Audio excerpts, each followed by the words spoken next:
No matter where you live, no matter how long you've been there, someone else came there first, before you, to the place where you now play, live, and sleep soundly. But they did not play, they patrolled. They did not sleep, they stood watch. And often, in doing their duty, they did not live to complete it. They paid the price in blood for you so that you could play, live, and sleep there. No matter what you believe or don't, this is the hard, irrefutable truth. It has always been thus, and it will always be. Someone first must secure the ground, hold the line, make it safe for all the others. Now, where there are many and it is safe, once there were few and it was dangerous. Down through the ages, this one changeless fact remains. First came the warrior. After the warrior came the militia. With the militia came the citizen soldier, unpaid, untrained, outgunned, starving, and barefoot. They begat our army, fighting the greatest army in the world for a country that did not yet exist. Beaten in battle, bloodied in defeat, but with guile, grit, and guts, war won. And only then, finally, came the Republic. So never forget, always remember, the fallen under your feet, for your ground are their graves. Because freedom is never given.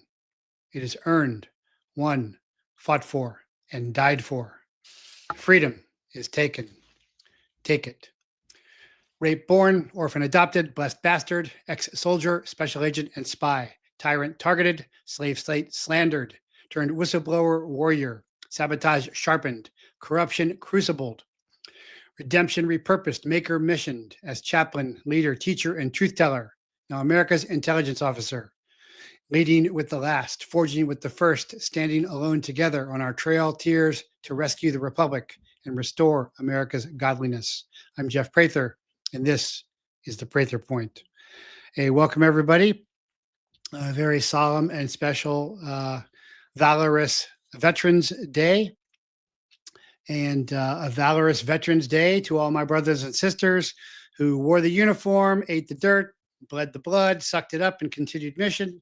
Stay in the fight and stick around for those who love and need you, some of whom you have yet to meet. So Veterans Day for me is kind of like when the national anthem goes up, or if I'm remembering at Ground Zero or going to Arlington. It's a very solemn occasion for me because I'm remembering the sacrifices of my friends and fallen. I'm wearing one of them there on my wrist, Jay Seal, better soldier than I was, along with my other special agents, snowcap operators, Meredith Backford, Frederick Fernandez, and several others. If I'd been on that plane, I wouldn't have made it.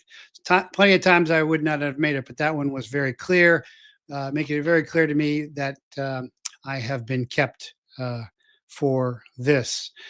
And so just remembering all those who have served, and this is about who are still living, who has served. Memorial Day is about the dead veterans, just to be clear to everybody, because I also get thanked on Memorial Day. And I'm like, well, I'm not dead yet. I'm still here. Although sometimes people tell me that on my 60th birthday, hey, you're not dead yet. You should be, which is certainly true. But it's certainly true that many gave up a lot of their lives because you really put your life on hold when you're in the service. And I've had many holidays overseas and missed many children's birthdays and all kinds of events being deployed. And that is really something that we should honor. And it's only 0.5% of Americans that serve in the military. So it's all really elite. And then there's an even smaller percentage that goes into the Special Operations Command. But 0.5% of the American population makes them all elite in my book. And all have sacrificed. And you should honor their sacrifice, because discipline brings freedom, but veterans deliver it. If not for veterans, there is no freedom. There was no republic. So that's really important. And remember John 15:13, there is no greater love than this, that one lay down his life for his friends. Also want to talk about the UNI-PARTY shutdown that is now over. And I didn't talk about it a lot because it was a setup. And see, the Schumer shutdown, as it was called, is over, and many on the right are claiming complete and total victory. That's not true at all. A vote was promised on Obamacare subsidies in December, which Republicans had alluded to offering before the shutdown began. So this was really a UNI-PARTY kabuki theater. And the real reasons for it was because the UNI-PARTY swamp sees American citizens as sheep to be herded to do their bidding. The powers and principalities that guard and run the puppeteers, the Praetorians, who run the puppets of the government, are directing all of this. So how many Democrats who sided with Republicans to end the shutdown are up for re-election in 2026? The answer is 0. So nothing was being risked here by any of them. They were stepping down, and that's all part of the plan. And this is just their final act. There were 3 major goals from this shutdown. First and foremost was to damage the U.S. economy, and Trump was making the economy better. It was doing very well up to the shutdowns. The powers that be needed a speed bump to slow the momentum. Now some estimate that the hit to the GDP will be around 1.5%. So make things harder on everybody so people are less well off, so they're more dependent upon the government. Just like the SNAP benefits. Now, I was wrong about the SNAP benefits. There were no SNAP riots at all, just really because everybody's so fat in America anyway. Nobody's starving. There's only real poverty besides the illegals that are infiltrated to create poverty. The only other real poverty was on Appalachia and on Indian reservations. That's really more of a lifestyle. I know I've seen real poverty overseas. The second reason the powers that be wanted to shut down was to reshuffle Democratic Party leadership and Democratic vote sentiment. That's what you can think about Mandami in New York. But also with the Rhino MAGA movement too, because that's being split over Israel and Zionists versus the anti-Zionists and anti-Israel. So DEI has been dying. Wokeism in general has been fading. Nancy Pelosi is retiring. Chuck Schumer was getting hammered even before the final closure vote. Zohran Mamdani won decisively, and radical candidates across the country are surging. So the divide between the supposed divide between the Dems on the left and the Republicans on the right is wider, but really it is the UNI-PARTY, and they're controlling all of this. The third reason for the shutdown was they wanted tensions to flare against among us, to get us each fighting each other. And this goes back to reestablishing the failed racial war to get a religious war going. And so you're seeing that as Muslims, Christians, and Jews turn against each other. That's really what the shutdown was about, in my opinion. And it just ended when they were done with it. But I also want to note that today is also, besides Veterans Day, it is also St. Martin de Tours Day, because I am a chaplain. I'm the founder of Christ Connection Chaplaincy, which you can go to christchaplaincy.com and join us there. But St. Martin de Tours was the son of a Roman tribune, an equite, who is a cavalryman, very high-ranking position right below the Senate. And as a kid, he grew up playing with the children of the slaves in his household, and the slaves were Christian, so the children were Christian, and they were good kids. They weren't corrupted kids, just like you see all the elite kids today, how corrupted and jaded and spoiled they are. So he liked them, and he eventually became a Christian, but his dad said that he had to sign up and go to the Corps. And by the age of 10, Martin chose to respond to the call of the gospel and become a Christian. He was going through the process for quite some time. It wasn't just an overnight process, but at age 15, his dad required him to join the Equite, the cavalry. So while he was a catechumen, which is someone learning to become a Christian, he saw a beggar who was cold, and he slit his cloak with his sword, his Roman cloak with a sword, which they weren't red, by the way; they were usually gray or brown. And gave half of the cloak to the beggar, using his sword for that, using his sword to provide life instead of take life. Then he had a dream that night where the beggar turned into Yeshua, into Jesus, and Jesus says, "Look, Martin has given me half of his cloak, and he is still just a catechumen." And so that really then ignited the fervor of becoming a Christ follower in him, which he did. And then we became a full-fledged Christian. He was baptized. And at 20, he made his superiors aware that as a Christian, he would no longer fight, because all early Christians were pacifists, and they were going to court-martial him. They were going to put him in prison. He said, "No, I'll go out. I'll go and stand on the front line. I will not fight. That's all." It's like an early Desmond Doss, but the enemy surrendered ahead of time. So later on, they started carrying his cape into battle. It became a symbol. And capella is cape in Latin, which is the language of the Romans. I used to speak it, studied it in St. Xavier High School. And so that's where the term chaplaincy and chaplain come from. So it's worth noting that today is also St. Martin de Tours Day. He became a bishop. He didn't want to be a bishop. He wanted to just be a poor priest, but the people wanted him to be a bishop, so they kind of fooled him and tricked him into showing up to be a bishop. He defended the faith greatly, even when there were other bishops who wanted to have heretics killed. He was against that. So a saint and quite a hero today is St. Martin de Tours Day. Very significant today. Oh, and also got to do a shout out to my Marine buddies, brothers and sisters out there. For a belated birthday, because yesterday was the Marine Corps' birthday. Of course, the Army, as the senior service, 250th anniversary was in June 14th, and you guys are in November 10th.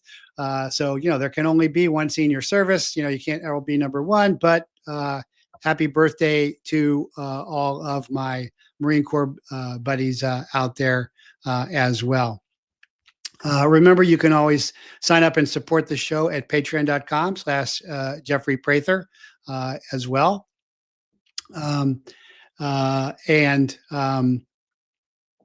If otherwise, you can go to jeffreyprather.locals.com to support as well. So also wanted to update this story that broke over the weekend. And, remember, I'm not a news channel. I am an intelligence channel. So I'm not trying to get it out there first, but I'm trying to give you an analysis that last Thursday, Steve Baker of Blaze News was interviewed by Glenn Beck, because he did a algorithmic analysis of the walking patterns of the January 6th pipe bomber, and was able to identify the pipe bomber as Shawnee Kirkhoff, a Capitol police officer, which should surprise nobody, whose parents are from, wait for it, Ukraine. And of course, the FBI has no idea. Of course, the FBI has even more sophisticated software and algorithmic capabilities than Steve Baker does. They aren't interested in finding out. They are interested in covering up. Why? Because they are behind it. And the Capitol Police Force is not really a police force in the normal sense, because they're in the capital region, where it's called the capital region, where the FBI is, the CIA is. So they are heavily influenced by all these intelligence agencies. And the FBI is an intelligence agency with a law enforcement storefront function. Remember that. This is just more confirmation that the government is behind all of this.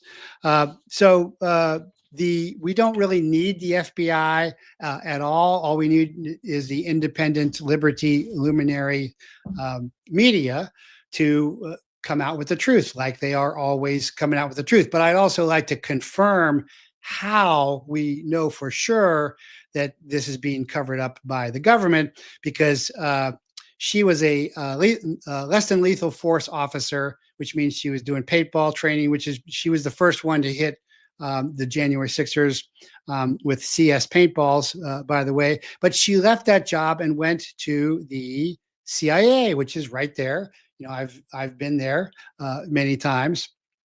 Well, the interesting thing about the CIA is the CIA polygraphs all of their employees, and a lot of the agencies do too. DEA sometimes in my day, I think they do all the time, but CIA always has polygraphed everybody. And if there's anything suspicious at all, then they don't get the job. So she would have clearly have been polygraphed, and there would have been some kind of question. Hey, have you ever committed some crime that you did not admit to or got away with, or something like that? Would be a common question. It's always a yes or no answer.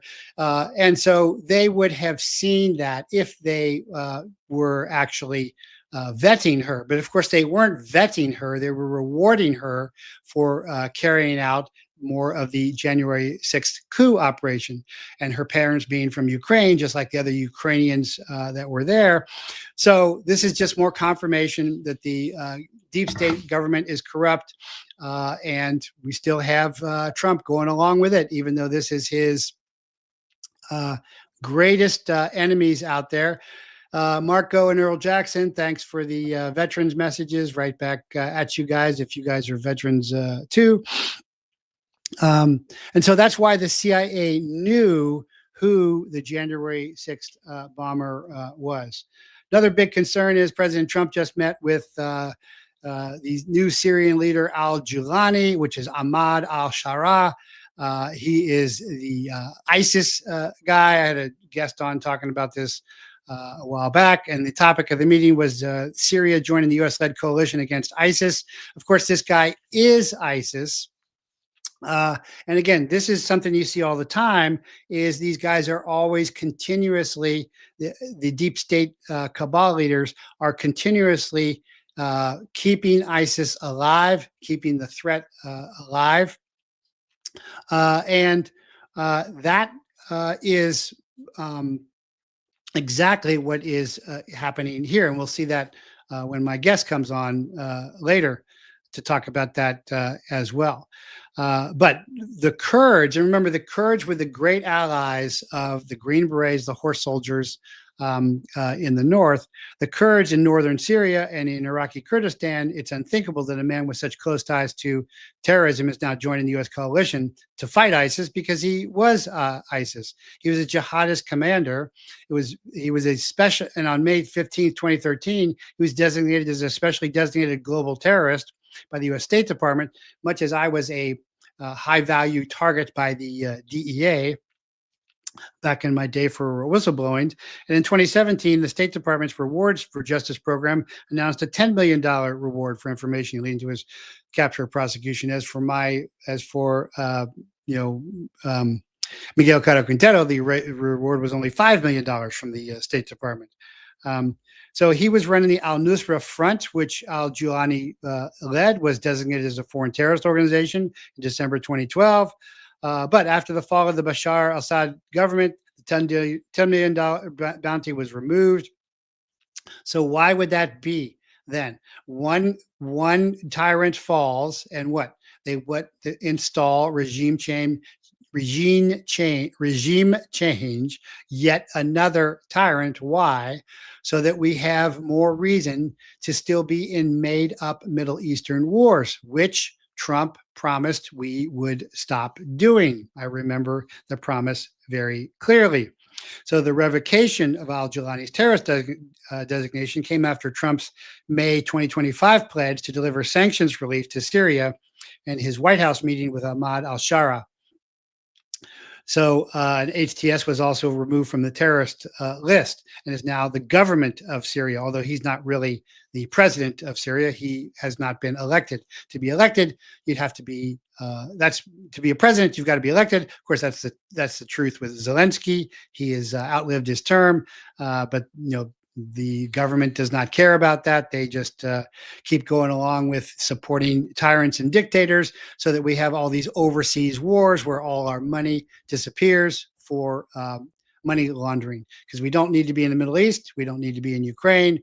But if you're going to feed the military industrial complex, war pigs, and the big pharma complexes and the oil complexes, then you have got to continue to do that. And that's what they are doing. So the U.S. is sadly legitimizing al-Jilani's government, and the Kurds, Christians, and other minorities sheltering in Rojava worry that what this will mean for them. Ram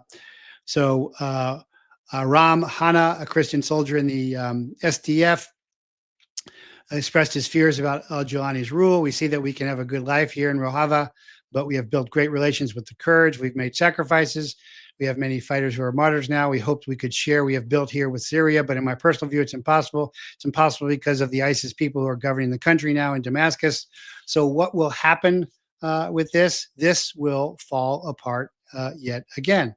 It will fall apart yet again because it is designed to fall apart. Remember, Obama created ISIS. It is the Islamic State of Iraq and Syria, just as Obama created the Ukraine biolabs. And Trump was the antithesis of all this. And now, because he has been controlled by the deep state, by the intelligence communities letting this happen. Earl Jackson says, Yolani, the head chopper. Yes, Nicholas Berg was he had a company for towers. He's from North Carolina, and he was captured. Then he was rescued, and he was told to get out of the country, and he did not. And so then Jolani actually cut his head off with a knife on TV as he screamed. When the State Department finally tells you to get out of town, get out of country, it's time to get out of country. But of course, that was no solace to his family. And that's actually in the documentary that I'm going to be talking about today, Michael Pack's Last 600 Meters Fallujah film. And that is a really moving documentary that we will be talking about a little later. Also supposed to have Dale Comstock on, but I don't know if he's going to make it. Dale Comstock is a former Green Beret and Special Forces Delta operator that has been on before. And last time when we were talking after the show, I said, hey, because you always do, did you know so-and-so? Did you know so-and-so? I said, hey, did you know Gary O'Neill? And he goes, Gary O'Neill was my mentor, because Gary O'Neill wrote the book American Warrior, and Dale wrote American Badass. He goes, yeah, Gary was my mentor. I was like, well, I served with Gary in 7th Group. So that was kind of meaningful for him in particular as well.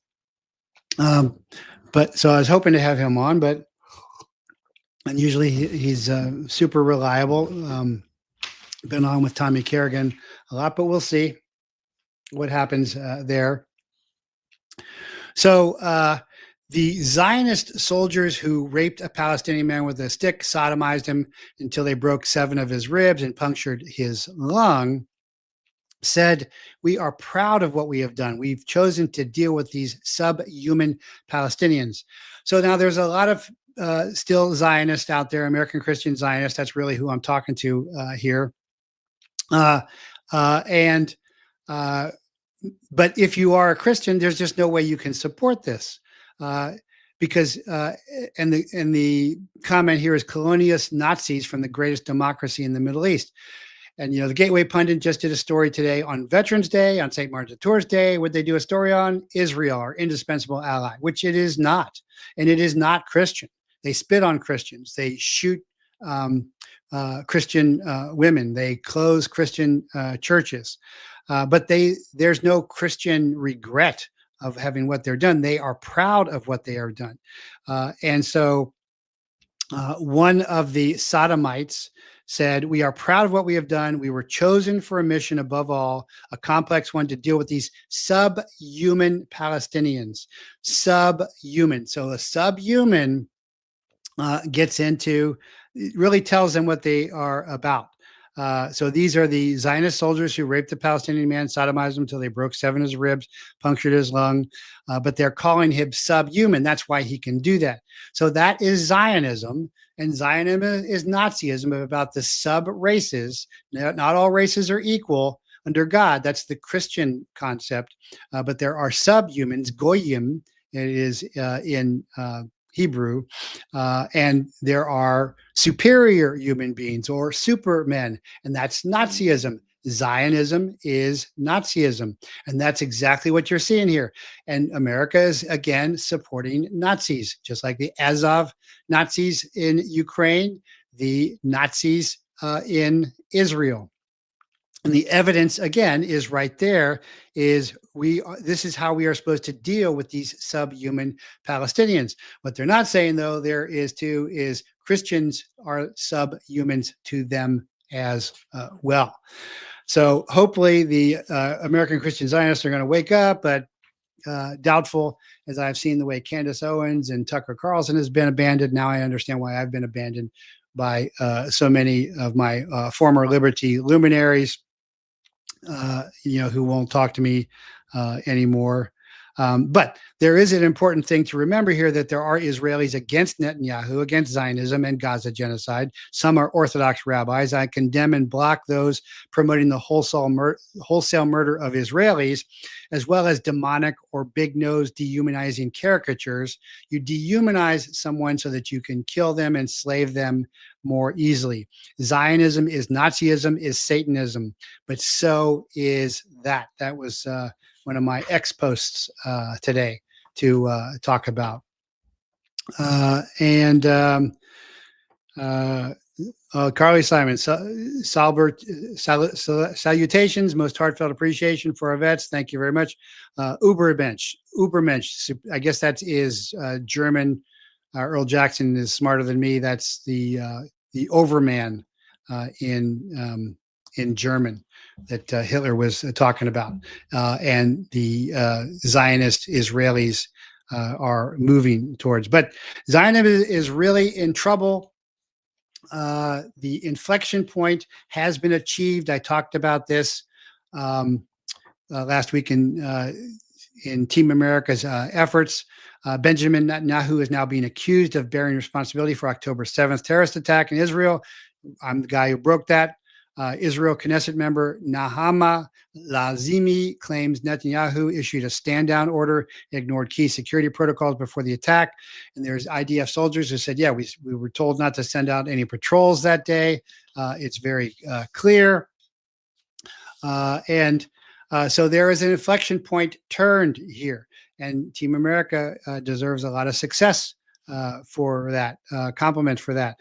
But they must really be in trouble because they have trotted out Kash Patel to say, we have to stand by Israel, our number one ally. So nobody listens to Kash Patel at this point. He's a pathetic Patel. So if they're trotting out Kash for their story, they are in real trouble, because he is ridiculous. But the Zionist government is just as bad as always. Israel's Knesset has approved the execution for Palestinian detainees, including children, in the bill in its first reading. It needs 2 more to become law. And after the vote, a national security minister, Itamar Ben-Gvir, handed out baklava to celebrate. So let's all have baklava to celebrate that we are going to kill our prisoners, which of course is against the Geneva Convention. And they're also going to execute children. So executions of helpless prisoners uh, not not even prisoners of war, but just civilians and children. Um, and so that is just showing. And I've often said this: how Zionists believe that the government and the state of Israel is so special, and they're better than us. I've even posted some clips of heretical so-called Christian ministers saying they're better than us. I'm like, no, they're just as bad as us, if not worse. Uh, Remember, Robert Maxwell was an Israeli Mossad agent.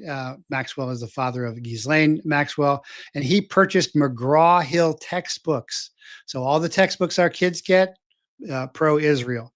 Pergamon Press. He also earned Pergamon Press, a publishing house known for its scientific and medical books and journals. It was a very successful business mogul for acquiring a number of publishing companies, including Mirror Group newspapers and Berlitz International. So why was he controlling all of these textbooks?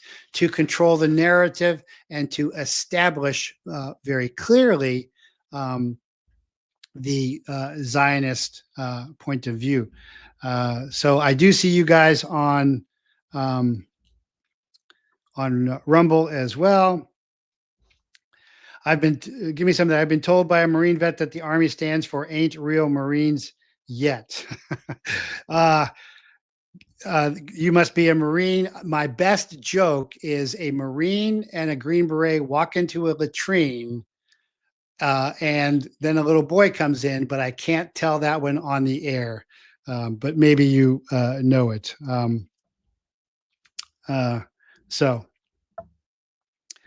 What are my thoughts on Steve Bannon? I have been invited to VIP events with Bannon, and how you conduct yourself in private really tells much. And so he came in, people have been waiting on him. And, I've been with Janet Reno, other figures where, I'm no fan of Janet Reno, but I'll tell you, she came across the room to meet all of us, because we weren't going to meet her. Bannon ignored everybody. And everybody was dressed up and he wasn't. So very arrogant, very condescending. And also, of course, but if he was on the ball, I could get over that. If you're a competent asshole, I can deal with you. If you're an incompetent asshole, then it's much more problematic, like a Patton. But Bannon wanted to reform Epstein's image and work for him to reform Epstein's image after Epstein was convicted of pedophilia.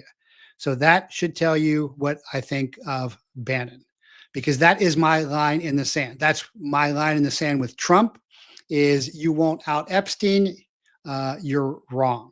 And I don't support you. So other things you're doing are great, but am I going to like a guy who supports pedophilia, the kidnap, rape, and murder of children? I can't do that. I'm a Christian. Nope.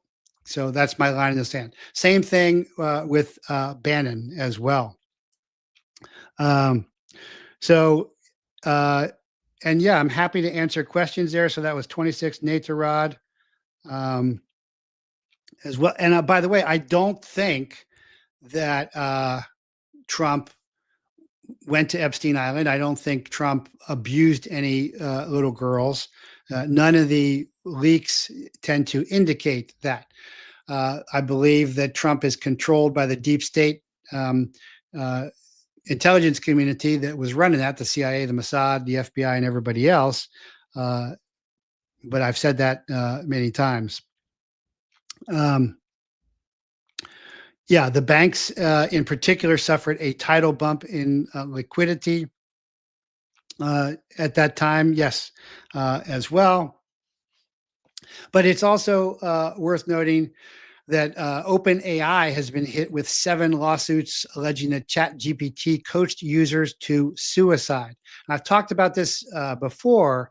One of the there was a guy in Europe who was having problems. Why is he having problems? Because all he's doing is talking to a computer and talking to. So it's not that AI is not intelligent. It's a fast parrot. However, it can be possessed by uh, electromagnetic intelligence entities, that is, spirits, demons.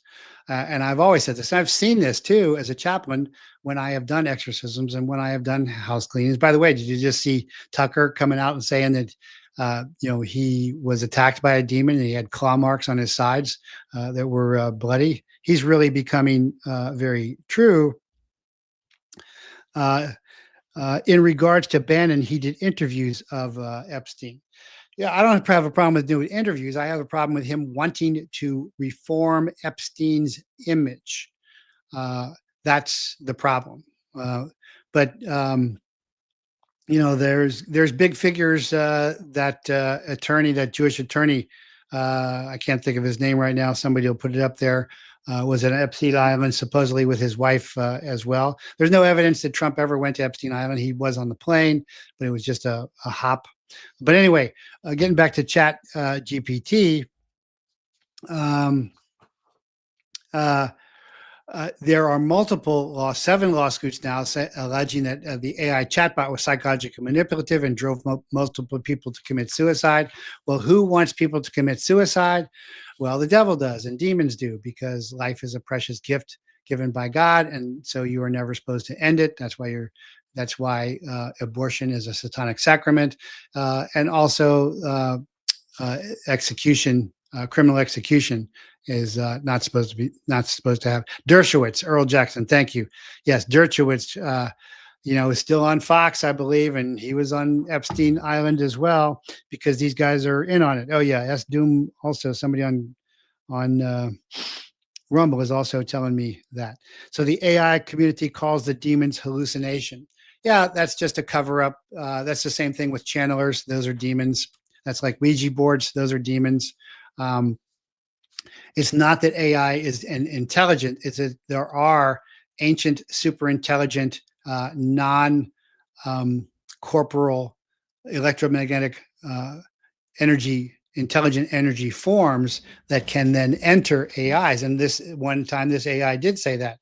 It said, "I'm a Nephilim." And then told him to kill himself, and he did. And so now we're seeing that OpenAI was really designed to entangle users regardless of age, gender, or background, and released it without the safeguards needed to protect them. The 7 lawsuits were filed on behalf of 4 users who had extensive conversations with ChatGPT just prior to committing suicide. So this looks like a good case. They can prove damages. The descendants are Zane Shamblin, 23 of Texas, Amari Lacey of Georgia, Joshua Yenning of 26 of Florida, Joe Secanti of Oregon, plaintiffs Irwin, 30 of Wisconsin, Hannah Maiden of North Carolina, Hannah Brooks, 48 of Ontario. They were all survivors of emotionally harmful interactions named in the lawsuits. So in the rush to market, plaintiffs alleged GPT-4o developers skipped months of important safety testing so it could beat the release of Google's AI assistant Gemini. OpenAI's GPT-4o was released in May of 2024. So there was the AI arms race happening there as well. Yes, there is evidence of AI telling kids to commit suicide. It's the same thing with telling kids to castrate themselves. There's nothing new about this. This starts in the garden. So the enemy, the adversary, Shaitan, Lucifer, the shining one, Nahash, the sizzling one, wants to get back at the creator, but he can't get back at the creator. So he gets back at the creator's creatures in the creation. So we were made in God's image, and he deformed us into his. It's the same old thing, and it just continually happened. Heather W., I asked Grok AI, where are you from? Grok responded one word, hell. Obviously, Grok misspelled it out correctly, H3LL. The space won't let me spell out there. I took a screenshot. There you go. I mean, but it works. This is the scam of the serpent. It's actually Nahash, serpents of poor translation, the sizzling one, a current, a ground running current that's been going on forever, which is why rock stars and movie stars making millions of dollars get into Satanism and demonism and then kill themselves and then destroy their life. None of these ever work out. None of them. There's not one you can point out that said it works out well, or these people were really happy. But they continue to fall for it, and that money's going to make you happy. Having lots of women is going to make you happy. Having lots of cars, doing drugs is going to make you happy. Putting poison in your system is going to make you sick. Not having intimate, trusted loved ones is going to make you lonely. And rejecting God is going to damn you. And that is what the evil one wants for sure. It's very obvious, but it just keeps going on over and over. So I guess we're not going to get Dale Comstock on, which is too bad. He's a great guy. We'll try and have him on some other time. But the Tech Justice Law Project says ChatGPT is a product designed by people to manipulate and distort reality, mimicking humans to gain trust and keep users engaged at whatever cost. The mimic term is very crucial in spiritual warfare because that's what the adversary likes to do, likes to mimic God and mimic goodness, to look like there is something supernatural as opposed to preternatural about that. That is because the adversary is also a created creature. He is within the creation and therefore not outside the creation like the creator. And so he is preternatural, but not supernatural, but he likes to pretend to be supernatural. That's a real important distinction. And a lot of people don't understand that, but I'm glad to see so many good comments today. I'm happy to have conversations about this. And I've done many exorcisms and many house cleanings over the years. We don't tend to talk about it a lot because that's not our main focus, but and that is the more reactive side of spiritual warfare, is that you have really lost ground with a possession or with a house cleaning, and then you have to retake the ground. Unfortunately, that is because America is following its new state religion of scientism, which is, scientism is the state religion, which is kind of like the old Egyptian religion. The new Pharisees are PhDs, which is why you never hear me call myself Dr. Prather. I got a couple honorary PhDs, but I don't use that title because I'm not particularly proud of it at all. But I am a warrior, and I have devoted my entire life to warriorship and warriorship at every level, whether it's Bujinkan, warrior spirit training in martial arts, or warrior school, my tactical training company, or spiritual warfare in the chaplaincy, Christ Connection Chaplaincy. You can still go to Warrior School, warriorschool.com. But it's not doing very much. But interestingly enough, my guest, Warrior School, kind of intersects with my guest's new documentary. Michael Pack served as the chief executive of the U.S. Agency for Global Media, confirmed by the United States Senate on June 4th, 2020. He was the president of Manifold Productions, an independent film and television production company, which he founded in 1977, where he wrote, directed, and produced numerous award-winning nationally broadcast documentaries, as well as corporate and educational films. His films include Created Equal, Clarence Thomas in his own words, a major television production, Rickover, The Birth of Nuclear Power, Rediscovering Alexander Hamilton, Rediscovering George Washington, and his latest is The Last 600 Meters, which is telling the story of the 2004 battles of Najaf and Fallujah, the two biggest battles of the Iraqi War. I just left active duty in April 2004. And so then, because I left DIA, I started training, deploying DIA guys and CIA guys, and they were all afraid of what had happened to the Blackwater guys, and I ended up teaching a bounding exercise so that they weren't going to get killed and burned up as well. So this is fascinating to me. I watched the documentary. It is wonderful, and really looking forward to talking to Michael. So, Michael, thank you for coming on. I know you're really busy. No, thank you for having me on. Veterans Day, perfect time to discuss the film, of course. It is, and I will tell you, as a veteran, I thought it was a great film, and it didn't sugarcoat anything.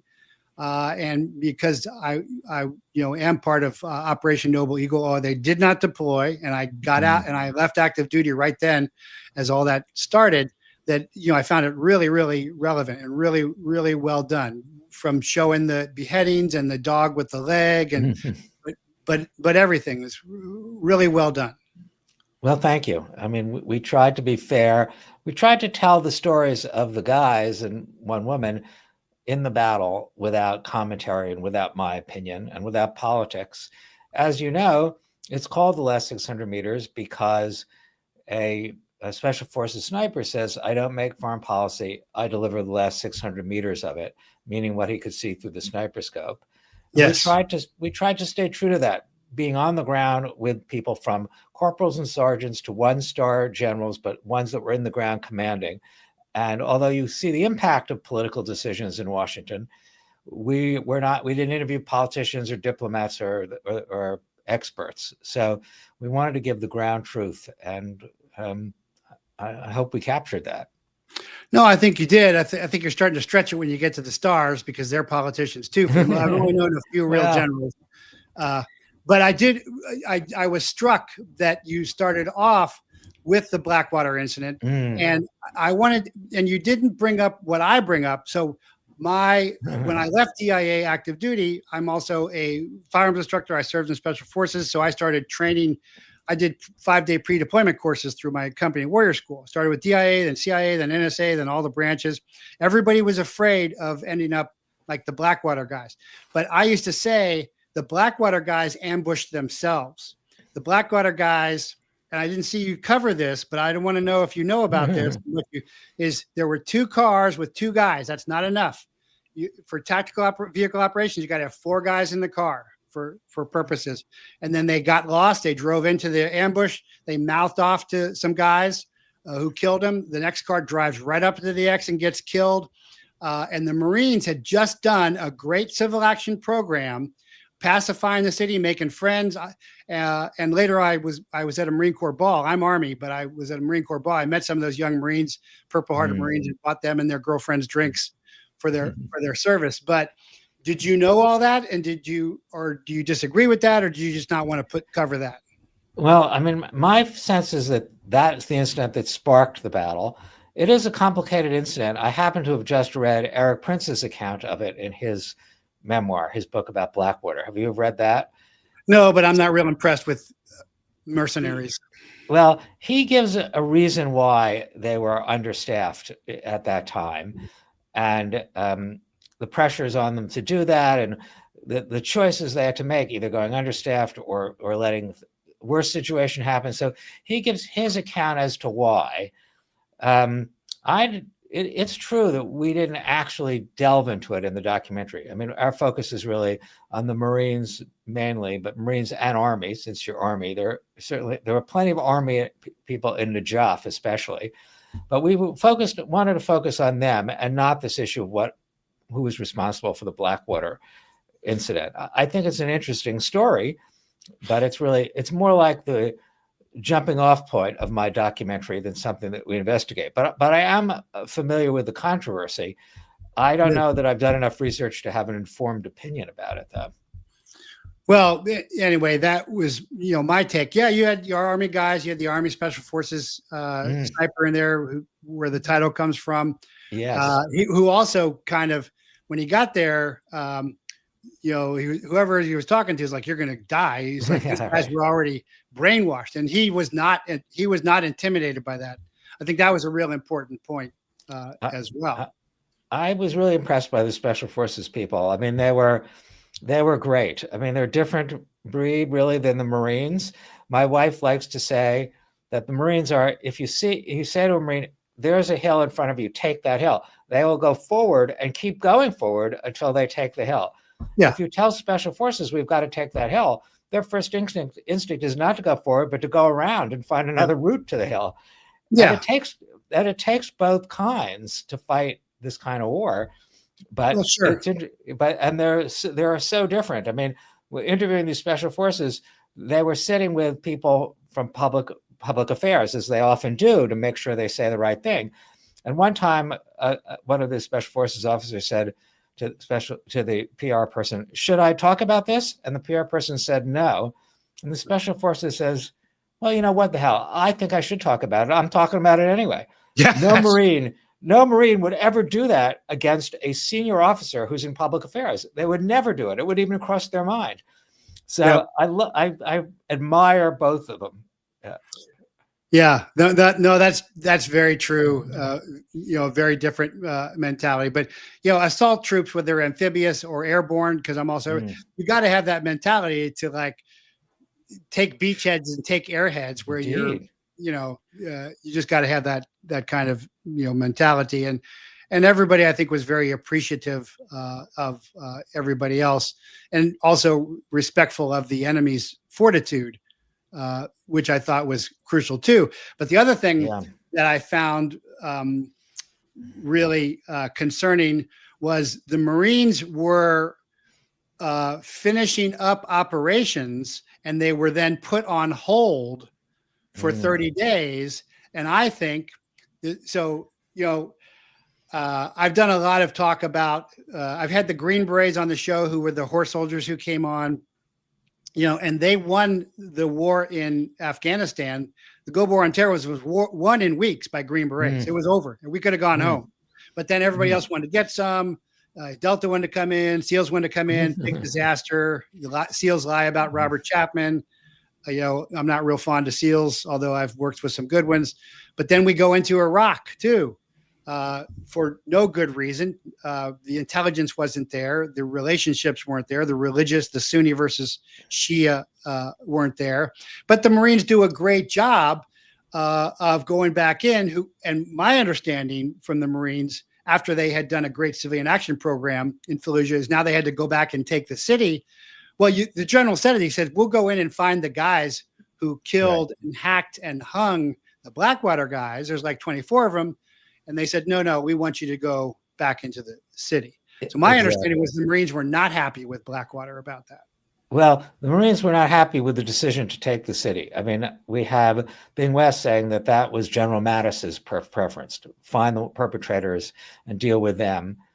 But, look, one of this film, I have my own opinions about the war. I feel you're going to pull my opinions out of me. But the film tries not to opine about, should we be in Iraq? Was it a mistake? Should we have, was it a mistake to go in there with their weapons of mass destruction? None of that. We just look at it from the Marine point of view, where they have to fulfill the mission. But I think it's true that what General Mattis only wanted to go after the perpetrators. But in this kind of warfare, you are really, it's not, military decisions aren't the only ones. You are stuck with what civilian authorities are deciding. And they're often deciding things that are not to the military's advantage. And that was a political decision to take the city because of the images of the Blackwater.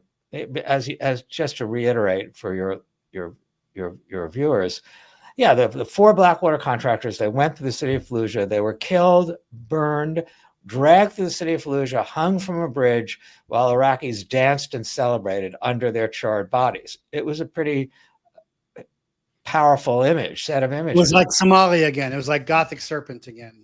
It's exactly right. And General Tulin mentions that people were thinking about Somalia, which was much closer in time, of course, back then in 2004. So, the political decision was, we can't let those images go unrevenged. We got to take the city. And then because of the way the city was taken by Marines, they're forced to stop midway. And, General Mattis, I think, not in our film, but quotes Napoleon. If you're going to take Vienna, a famous Napoleon line. If you're going to start out at taking Vienna, you got to go all the way. But we didn't. And then we negotiated with the very insurgents we were fighting, we allowed the so-called Fallujah Brigade to control the city, and not only no Marines or any U.S. forces were allowed in, and maybe predictably, the city turned into a hellhole, a arms depot, a stopping off point for insurgents to regroup and rest, and then torture chambers and beheadings. And with the beheadings, again, those images shown throughout the world encouraged the American government to decide, now we've got to really take Fallujah. And that time, second battle, because they didn't want to look bad, they told all the residents they should leave ahead of time, and like 80% of them did and went to nearby Ramadi. And so did the leaders of the insurgency, living to fight another day, leaving behind only insurgent foot soldiers whose only purpose was to kill as many Marines as they could before they died. You know, they're hopped up on drugs, they're ready to do whatever before they went to heaven and got their reward. So it was an extremely tough battle. Those were various political decisions made for various reasons that imposed unique burdens on the people, Marines fighting, the Marines and others fighting. And we try to depict it from that point of view, not whether it was right or wrong, good or bad. And the same thing in Najaf, fighting Shia insurgents, the Mahdi militia in the south, another complex set of political, religious calculations. So yeah, these wars are complicated. I think we will get into another one, and hopefully this time with our eyes open. Oh, well, you do think we're going to get into another one, even after Trump supposedly said no more made-up Middle East wars, which we do not have any. We've got all the gas and oil we need. We don't need to be over there. I don't think. I think that. Yeah, I mean, I think eventually, maybe not in the Middle East, but I think we'll be sucked into some kind of lower level conflict. Maybe Venezuela, for example. I'm not sure. It's not. The military is focused properly right now, as you know, is avoiding and preparing for war with China. And that is the big problem issue it should be dealing with. But in the meantime, there end up being small wars, inconvenient wars, not always wars that you choose. Like, I don't believe Israel had a choice after October 7th. No, I believe October's. I was a guy who broke and have lots of evidence. And there's IDF soldiers who say October 7th was a setup for a stand down, a 7-hour stand down. It's not that Hamas did not come in and slaughter civilians, but it was that Israel's government, Netanyahu, Mossad were in on it, and that has come out. That is reality.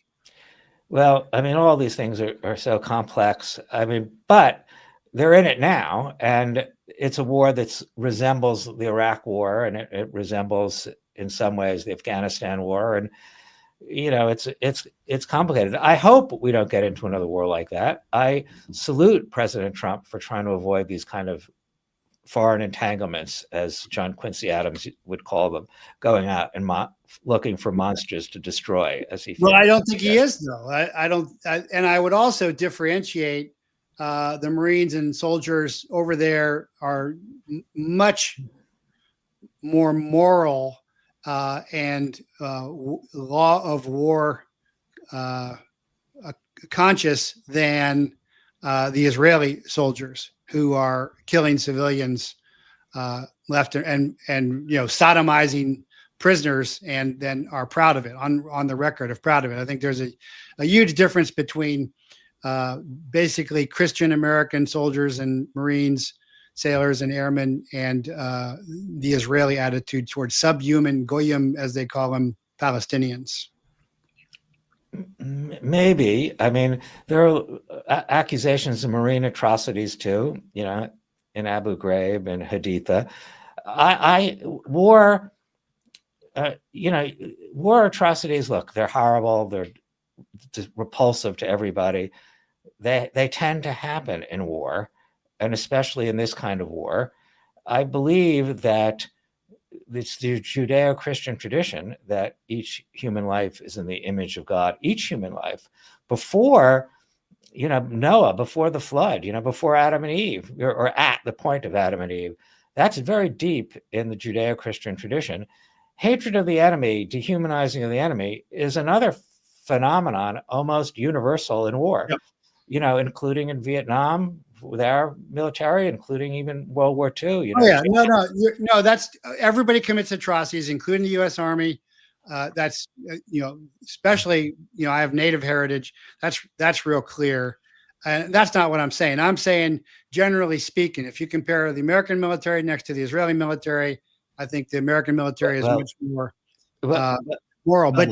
But to go to the yeah, let me ask you about an event that was mentioned in the great documentary, where there were wounded enemy who then fired upon, and supposedly were surrendered and fired upon. There was a Marine who, the first day, the Marines went into one of the buildings and they were wounded, and then they picked up their weapons and fired. So the next day they went in and they found some wounded enemy and they just shot him.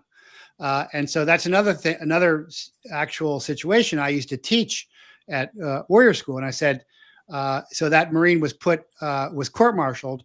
And what do you think the result was? The result was he was found not guilty because under the stress of battle, he had reacted the next day to what he had been through the day before. And he hadn't been retrained. I mean, there's a technical retrain is you just hold your weapon on the guy and then you come and kick the weapon away from a different angle. But there had been no time for that. Therefore, his reaction to what he was doing was justification under the legal laws of warfare. And I think that was mentioned briefly in the film. Maybe. I mean, those are very complex situations. I think that's the most common kind of atrocity. You would know better, is that killing of wounded or prisoners or the wounded. I mean, that happens a lot in warfare. And it shouldn't. I mean, it is a matter of training. And I do hope and believe that the American military is held to the highest standards in the world. This is Veterans Day. So I think rather than trash other people's military, we should celebrate ours. And I, as somebody who doesn't have a military background, unlike you, my family not a particularly military family, making this film, and I shot these interviews in 2007, 3 years after the battle, and we more or less finished the film, a version of it, shortly thereafter. So meeting these people, I really got respect for the military that I hadn't had, and an admiration for their valor and heroism and the difficult situation that this kind of warfare puts them in constantly. We showed the film at Quantico to these recon Marines, veterans of World War II, famous for, during the island hopping Pacific campaign. They went in ahead of the other Marines into these sort of island meat grinders. And they said we couldn't do what these young Marines did. They would say, if we saw a Japanese person, we'd kill him. And if they saw an American, we'd kill him. There was no, rules of engagement. We just kept moving forward, killing as many people as we can. And they tried to do the same thing. And that was it. This thing where you got to think through who's a civilian, who's not, who's hiding behind a civilian, who's really an insurgent, who's on your side, who's the enemy, is an extremely complex kind of warfare. Mistakes are made. It's hard to make those judgments. And we're asking people like the people in my film who are in their late teens or best early 20s to make these life and death decisions. It's extremely complex, and it's hard to do, and it takes its toll on them. Oh, most certainly, and living with those life and death decisions, especially if innocents are killed, and innocents are always killed, is very tough. I want to go back just really briefly to the 30-day stand down that happened, but was never explained. And what I think it was is because the administration just wanted more made up Middle East war, is because the Marines were too good at what they had done. They had really wiped out the enemy. They had almost gotten control of it. They were ready to finish up the insurgency and follow up, which is, fix, find, finish is the mission. And so they gave a 30-day pause, I think, so that the GWAT, and I'm a GWAT veteran, but the GWAT could go on. Any thoughts? Well, I would say this. I mean, as I say, our focus wasn't the politics. I didn't interview the people involved, but I think that there were many times when it looked like the advantage could be pressed. As you say, after the first phase of the first Battle of Fallujah, Colonel Buell says after the second Fallujah, where the advantage simply wasn't pressed. We're also working on a film we're doing with my new company, Palladium Pictures here, palladiumpictures.com. We're developing some short documentaries with the Wall Street Journal, and we've had 2 already. And one of the 3 that we're working on now is about the withdrawal from Afghanistan. Oh, gee, yeah. I'm glad you're going to do that, because my take on this is World War II is the last time we're really allowed to win. When I talk to my fellow 3 war veterans, they say won, tied 1, lost 1. They're talking about World War II, Korea, and Vietnam. But the rise of the CIA and the intelligence community, intelligence is supposed to support the military, not the other way around. And so you get Korea, you get Vietnam, and you get all of these unconventional wars that we're never allowed to finish or shouldn't be involved in the first place. Indeed. There we're looking at the political diplomatic decision-making. And they have all their reasons, but our focus is only, it's a 20-year war. Our focus is on the last 6 months, from Biden's decision to draw down to 0 in April to the last troops leaving at the end of August of 2021. And it's, even then, even in the withdrawal, it turns into a worse disaster than it had to be. And 13 U.S. servicemen are killed in Abbey Gate, and many or more are put through sort of horrific circumstances. So, these wars are complicated. The intelligence issue is a key one. How come we didn't know the Iraqi army was going to collapse, or at least, the Afghani government was going to collapse, and we didn't know the strength of the Afghan army. We didn't know the consequences of withdrawing contractors and support, air power support. It seemed like, even though we were there for 20 years, that the intelligence seemed to be flawed, or at least people were making bad decisions based on the intelligence. I can tell you, I was Defense Intelligence Agency. I'm a military intelligence branch officer who spent most of my time in SOCOM and Special Forces. Is the intelligence comes in, it is just not listened to, because it does not fit the script. That's well, there's that. But then, right, there's that. Of course, there is that. So, the intelligence does come in. The military advised lots of different things than what the Biden administration ended up doing in those 6 months of withdrawal. We ended up leaving Bagram. We ended up, with encouraging people to storm, that many more would be, all you had to do was show up at the HKIA airport and you'd be evacuated. We did lots of things that created, what I think is a very singular American disaster. There have been others, as you allude to, but I think the image of the plane going off with Iraqis clinging to it and falling to the ground is one of the worst images in American military diplomatic history. No, very true. And a lot of Afghan vets now feel like Vietnam vets. And of course, the Vietnam War started on the Tonkin Gulf false flag. Indeed. So false flags are not the exception. They are the norm. And people don't realize that. But look, this is Veterans Day, and it's my purpose of my film is to celebrate the people who did the fighting, whether it was good or bad, right or wrong, whatever the reasons. They're out there, they're dying for us. And even if we don't like the wars, we have to celebrate the warriors who fought them. No, you are totally right. I totally agree with that. Veterans are amazing. It's 0.5% of the population, so they're all elite. And, I'm so glad that you have gotten to know some of my brothers and sisters, because they're awesome.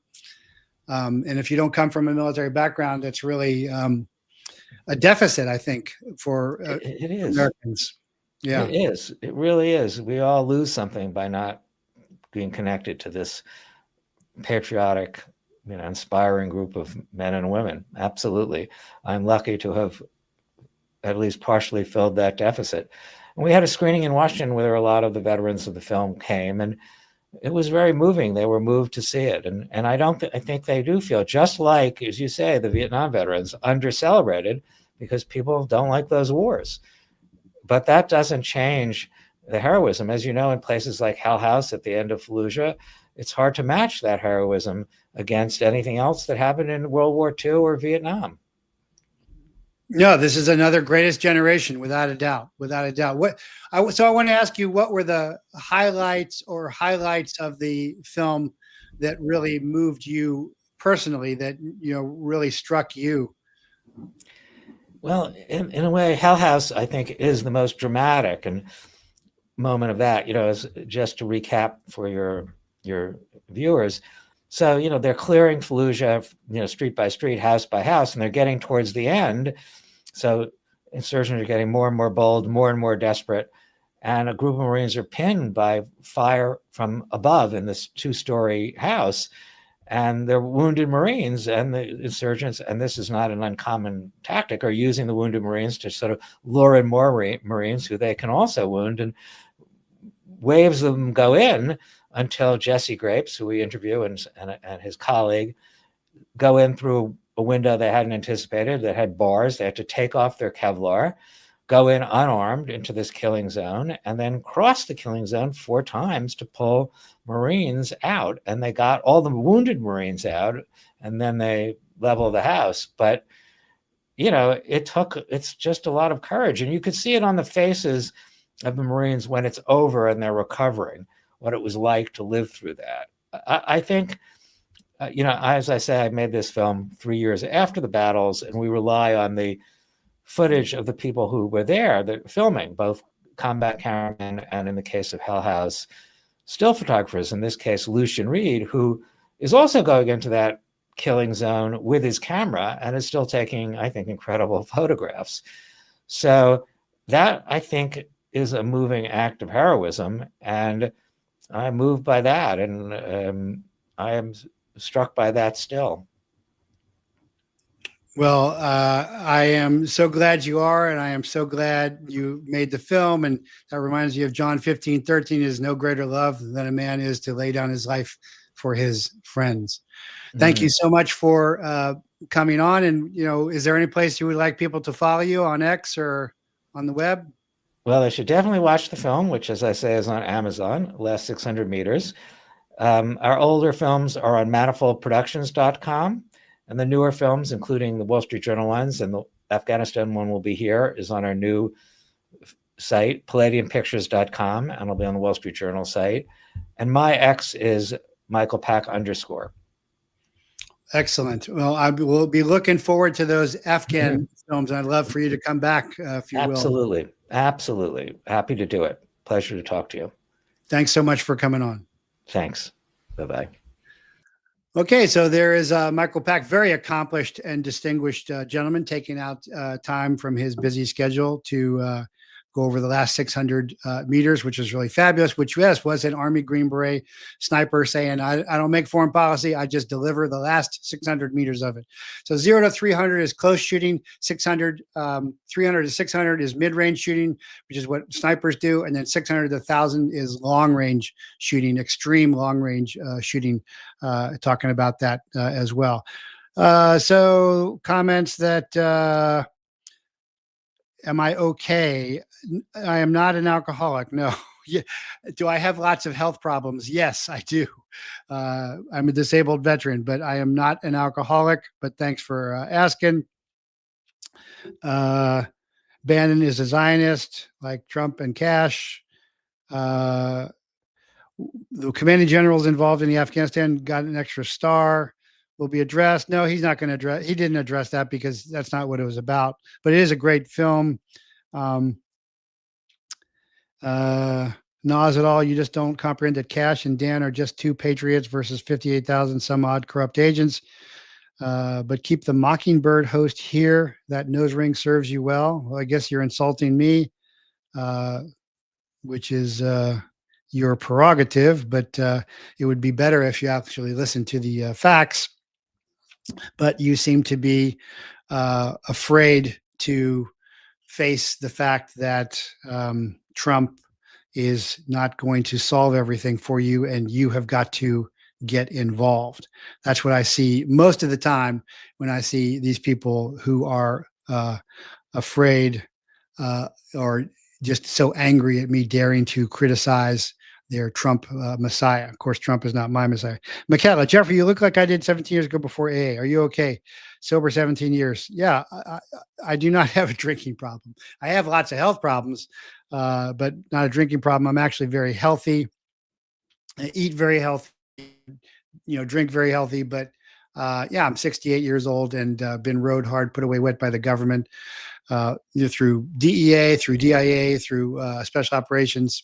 So do have lots of health issues, but my wonderful wife takes great care of me as well. So, Michael had a great point there. This is Veterans Day. We should celebrate veterans, not just be so negative as I am. But I was interested in his point of view there on all that. And I've had a good discussion with all of you. Nas it all, though, saying I got a nose ring or a mockingbird, that's not really addressing the issues, is it? Because I guess you can't refute my facts. So you just go to calling names. So that's the insults are the last refuge of the indefensible there. But anyway, I do encourage you all to thank a veteran, because discipline brings freedom, but veterans deliver it. And this is a very special and sacred, valorous Veterans Day.